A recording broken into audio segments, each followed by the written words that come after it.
আসসালামু আলাইকুম বন্ধুরা, সবাই কেমন আছেন? আশা করি সকলেই ভালো আছেন। তো আজকে অনেকদিন পর ওদেরকে রোদে দিলাম। সবগুলো শিকারি, এটাও শিকারি নর। তো মূল বিষয় যেটা এখানে আপনারা লক্ষ্য করতে পারতেছেন কিনা জানি না, এই যেমন মাদিটা আছে, মাদিটা সবুজ সাদা চুনা পায়খানা করতেছে।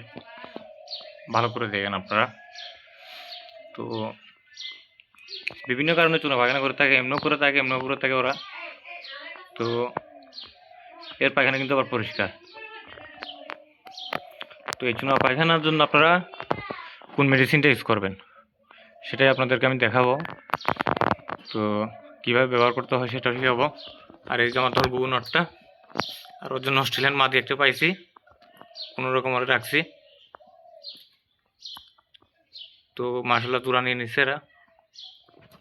আর খাবার হিসেবে দিচ্ছি মিলেট প্লাস আপনার এই ধান, পোলাও ধান, এইগুলা।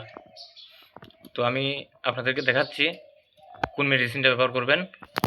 যদি দেখেন যে আপনার পাখি সবুজ পায়খানা করতেছে বা চুনা পায়খানা করতেছে বা এই ঝিম ধরে বসে আছে, ঠান্ডা লাগছে, এক্ষেত্রে ডক্সিঅ্যাবেটটা ভালো কাজ করে। 10 গ্রামের একটা পাউডার দেখতে পাচ্ছেন, দেখেন আপনারা ভালো করে। ডক্সিঅ্যাবেট এটা বিভিন্ন রোগ, যেমন আপনার রানীক্ষেত, কামবুরু, তারপর আপনার হচ্ছে এই যে পায়খানা নিয়ে যে সমস্যাটা কথা বললাম এইটা। তো এসব ক্ষেত্রে আপনি এটা ব্যবহার করতে পারেন। একমিট একটা কোম্পানি অ্যান্টিবায়োটিক এটা। তো এটা ইউজ করার নিয়ম হচ্ছে যে যদি পাখি আপনার বা সুস্থ থাকে তাহলে 1 গ্রামের সাথে 2 লিটার পানির সাথে 1 গ্রাম মিশিয়ে আপনি ব্যবহার করতে পারেন। আর আর যদি দেখেন যে না আপনার পাখি অসুস্থ হয়ে গেছে, তাহলে 2 গ্রামের সাথে 1 লিটার পানি মিশিয়ে খাওয়াবেন। এটা সুস্থ পাখিকেও খাওয়াতে পারে, আবার অসুস্থ পাখিকেও খাওয়ানো যায়।